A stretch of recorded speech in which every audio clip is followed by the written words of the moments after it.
Something subtle happens when your inner position changes. Not loudly, not dramatically. It doesn't announce itself to the world, but the world feels it. There is a quiet shift that takes place when you stop orienting your life around reactions, expectations, and emotional negotiations.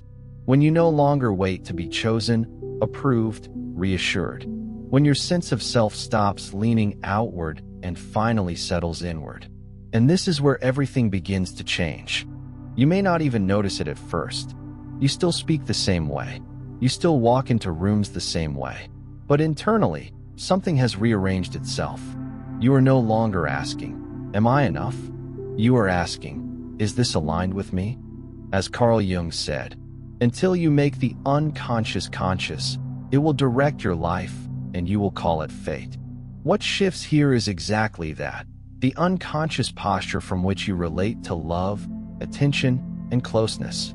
For a long time, your emotional world may have been organized around anticipation, reading signals, adjusting yourself, softening your truth to keep connection alive.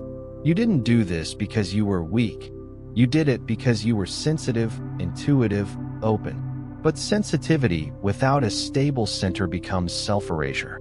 When your inner position stabilizes, you stop scanning the emotional environment for permission to exist. You stop managing other people's comfort at the expense of your own coherence. And this inner stillness sends a message far more powerful than explanation ever could. People feel it. They feel it in the way you no longer rush to respond, in the way you listen without absorbing, in the way your presence feels complete, not seeking, not pulling, not negotiating. Jung would say that this is the beginning of individuation, the moment a woman stops living from borrowed expectations and begins to live from her own psychic center. And when that happens, relationships can no longer remain the same. Love, especially, responds differently, not because you demand more, but because you require less. Less reassurance, less chasing, less proof. And this creates a new emotional gravity. Those who were drawn to your giving may feel unsettled. Those who relied on your flexibility may feel distance. But those capable of meeting you, truly meeting you, step closer, with more care, more presence, more respect. This is not a strategy. It is not detachment. It is not emotional withholding. It is the natural consequence of standing inside yourself. And from this place, love is no longer something you try to hold together. It becomes something that either aligns or quietly falls away. This is where the journey truly begins. When your inner position stabilizes, one of the first things you notice is not what others do, but what you no longer do. You stop leaning emotionally. You stop filling pauses. You stop compensating for uncertainty with effort. And this absence is not empty, it is revealing. For a long time, connection may have felt like something that required constant maintenance. If you relaxed, it weakened. If you stepped back, it faded. So you learned to hold it together with intuition, patience, emotional labor. You learned to become the emotional glue. But when your sense of self becomes grounded, that role quietly dissolves. As Jung observed, where love rules, there is no will to power. And what collapses here is precisely the unconscious power struggle, the subtle imbalance where one gives stability and the other receives it. When you no longer overfunction emotionally, the dynamic shows its true structure. Some people become restless. They reach out more, not because they suddenly awakened, but because they feel the shift in access. Others grow distant, because without your emotional gravity, there is nothing holding them in orbit. And this is where clarity replaces confusion. You realize that what once felt like chemistry was often compensation. What felt like intensity was often imbalance. What felt like love may have been attachment built on your availability. From your new inner position, you are no longer impressed by movement without depth. You no longer mistake attention for investment. You feel, very clearly, who meets you, and who only responds when you carry the weight. This is not judgment. It is perception without distortion. Jung would call this the withdrawal of projection, The moment you stop projecting meaning, potential, or future onto someone who has not embodied it. And when projections dissolve, reality becomes visible. You begin to notice how little some connections contain when you stop animating them. You also notice how different it feels when someone steps in rather than waits to be pulled. Love reacts strongly to this shift, because love that depends on your effort feels threatened, but love that contains reciprocity feels relieved. From this place, you no longer ask, why did they change? You see instead, nothing changed, only the imbalance was removed. And with that understanding, your nervous system softens. You stop bracing. You stop hoping something will stabilize. You already are. This is when relationships stop being tests of endurance and start becoming mirrors of alignment. There is a precise moment when you realize you are no longer negotiating for closeness. Not with silence, not with patience, not with understanding stretched too far. When your inner position shifts, you stop adjusting your truth to preserve connection. You no longer dilute yourself to remain reachable. And this is deeply unsettling, not for you, but for those who were accustomed to meeting you only halfway. Before, love may have felt like a discussion, a constant calibration. How much to say? How much to hold back? How much of yourself to soften so the other wouldn't pull away? But from a stable center, there is nothing left to negotiate. As Carl Jung wrote, the privilege of a lifetime is to become who you truly are. And when you begin to inhabit that privilege, relationships lose their bargaining quality. You stop explaining why something matters to you. You stop justifying your needs.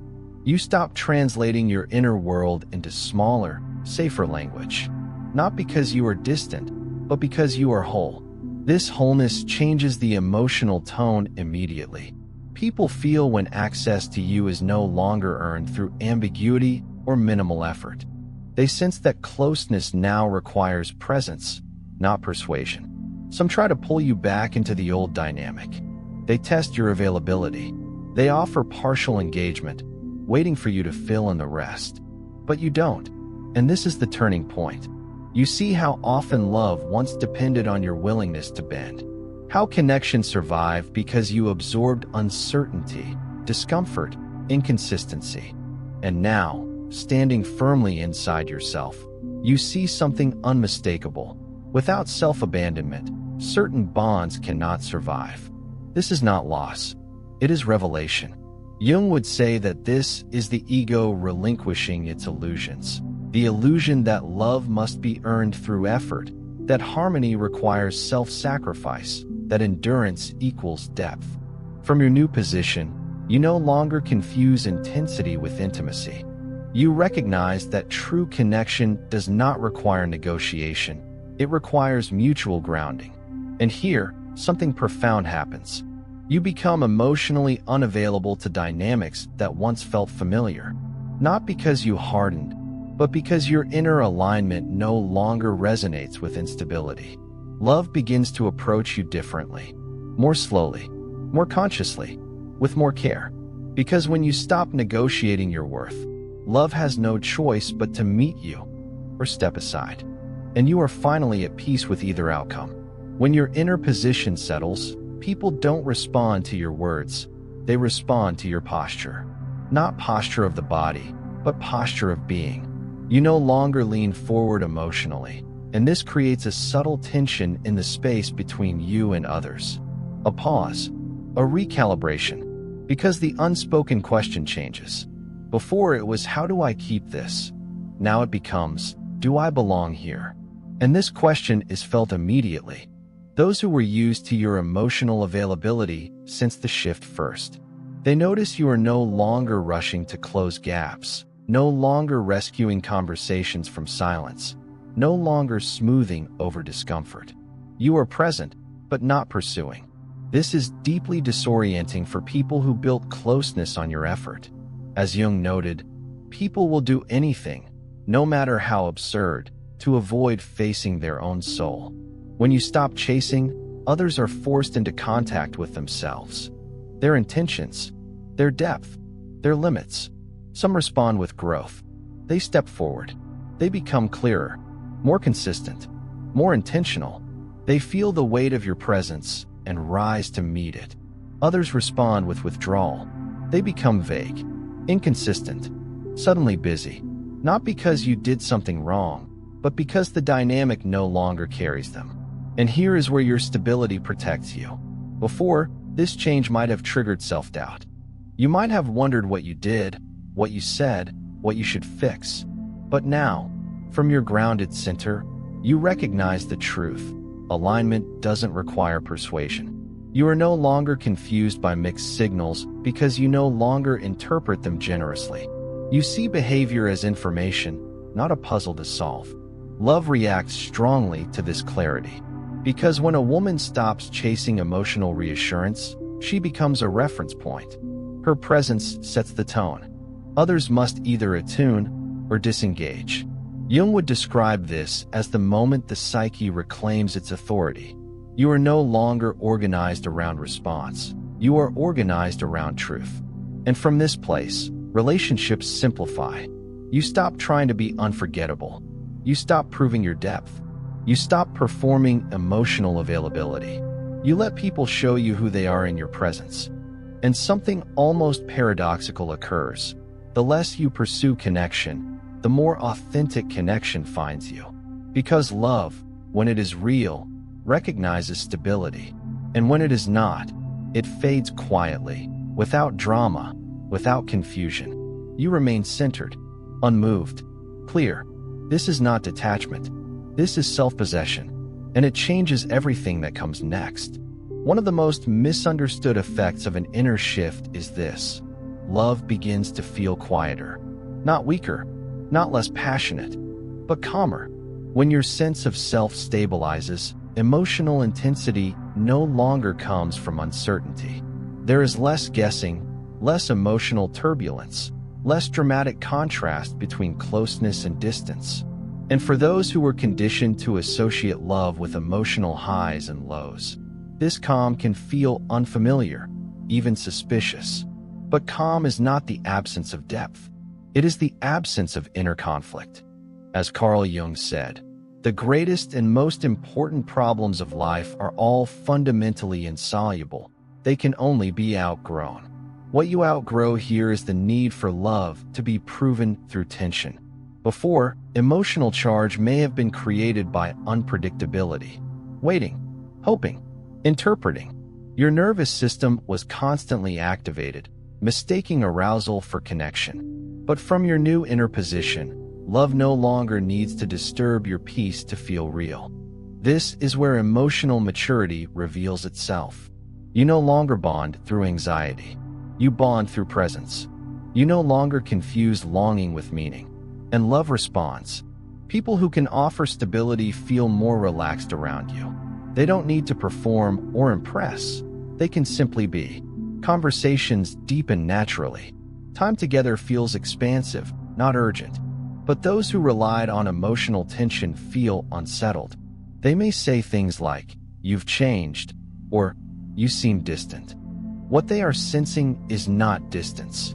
It is the disappearance of emotional leverage. Jung would call this the collapse of the complex, the unconscious pattern that once governed attraction through unresolved wounds. And when that complex loosens its grip, love reorganizes itself around something healthier. You stop needing reassurance. You stop fearing pauses. You stop interpreting silence as danger. And because you are no longer reactive, love no longer has to shout to reach you. This is where relationships become nourishing instead of consuming. You don't feel drained after connection. You don't replay conversations. You don't wonder where you stand. You feel where you stand. From this calm center, love does not feel like something you might lose at any moment. It feels like something that either grows or naturally dissolves. And you trust yourself either way. This is not emotional detachment. This is emotional safety, created from the inside out. And love, when it is healthy, recognizes this immediately. There is a quiet freedom that appears when your inner position becomes stable. Attachment loosens. Not love, not care. Attachment, that gripping need to hold on to outcomes, to people, to emotional continuity, it softens. You no longer fear losing connection because connection is no longer the source of your identity. And this changes the entire emotional landscape. Before, attachment may have disguised itself as devotion, as loyalty, as patience. You stayed, you waited, you endured. Not always because it felt right, but because letting go felt unbearable.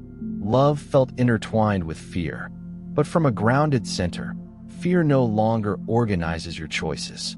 As Carl Jung observed, where wisdom reigns, there is no conflict between thinking and feeling.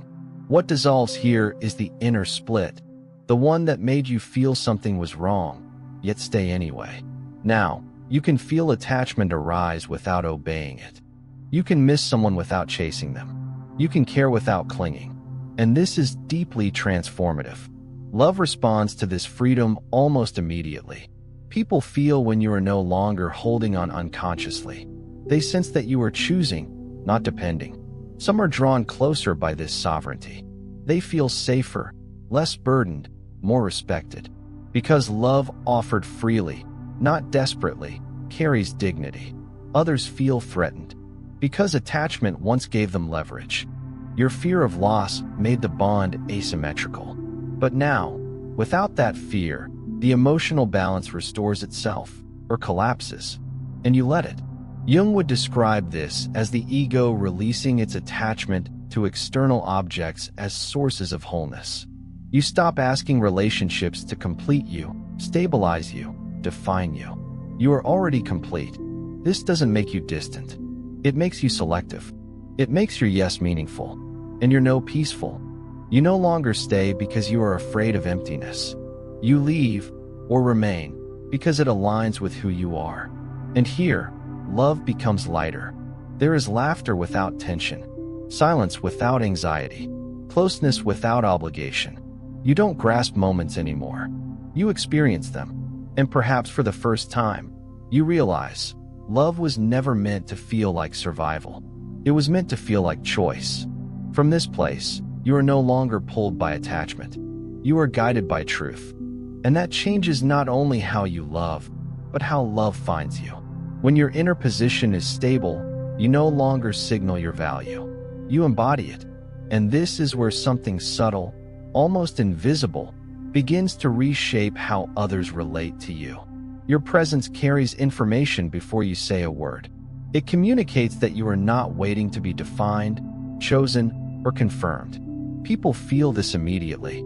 They feel it in the way you don't rush to fill emotional space, in the way you don't compete for attention, in the way your energy feels self-contained, calm, anchored, complete. As Carl Jung said, the soul knows more than consciousness admits. Others may not consciously understand why they behave differently around you, but their unconscious recognizes the shift. They sense that you are no longer orienting yourself around their reactions, and so they adjust. Conversations become more deliberate. Words are chosen more carefully. Actions begin to carry more weight, not because you demanded respect, but because your presence no longer negotiates it. Before, you may have tried to show who you were, to be understood, to be seen, to be felt. Now, you simply are. And this removes the performative layer from connection. Love responds powerfully to this, because when a woman is grounded in herself, she becomes a reference point rather than a variable. Others stop testing boundaries that are no longer flexible. They stop assuming access that is no longer automatic. Some step closer with intention. Others hesitate, unsure how to approach a presence that does not chase. And you let both reactions unfold without interference. Jung would describe this as the psyche becoming centered, no longer scattered across projections and expectations. You are no longer living from the persona designed to attract or maintain connection. You are living from the self. And from this place, love stops being loud. It becomes precise. Those who approach you now do so because they feel resonance, not opportunity. They sense that closeness with you requires authenticity, not performance. And perhaps most importantly, you feel it too. You feel when someone is truly present. You feel when effort is real. You feel when connection has substance. You no longer have to analyze. Your body knows. Your presence has become the signal. And love responds, not with confusion, but with clarity. This is what happens when you no longer ask to be met. You stand still and allow meeting to occur. One of the most profound consequences of an inner shift is this: love no longer activates your shadow. Before, relationships may have stirred anxiety, jealousy, fear of loss, fear of abandonment, fear of not being enough. Not because love was wrong, but because it was touching unresolved places inside you. But when your inner position stabilizes, those places soften. As Carl Jung said, one does not become enlightened by imagining figures of light, but by making the darkness conscious. What changes now is that the darkness has been seen, integrated, no longer running the show. You still feel deeply, you still care, but you are no longer hijacked by emotional reactions that pull you away from yourself. When someone pulls back, you don't collapse inward. When something feels uncertain, you don't panic. When love pauses, you don't interpret it as danger. This doesn't make you indifferent, it makes you regulated. And love responds to this regulation immediately, because emotional chaos feeds on reactivity. When it no longer finds it, it loses power. People cannot provoke insecurity that no longer exists. They cannot control through distance what no longer frightens you. Some dynamics simply dissolve. Games lose meaning. Mixed signals lose attraction. Unavailability loses its pull. And what remains is strikingly simple. Jung would say that the shadow no longer needs to be projected outward. You are no longer unconsciously choosing partners to replay old wounds. You are no longer mistaking familiar pain for connection. You begin to notice something quietly astonishing. Love feels safer. Not boring, not flat, but grounded. You don't feel the need to test. You don't feel the need to provoke. You don't feel the need to protect yourself constantly. You trust your perception. You trust your boundaries.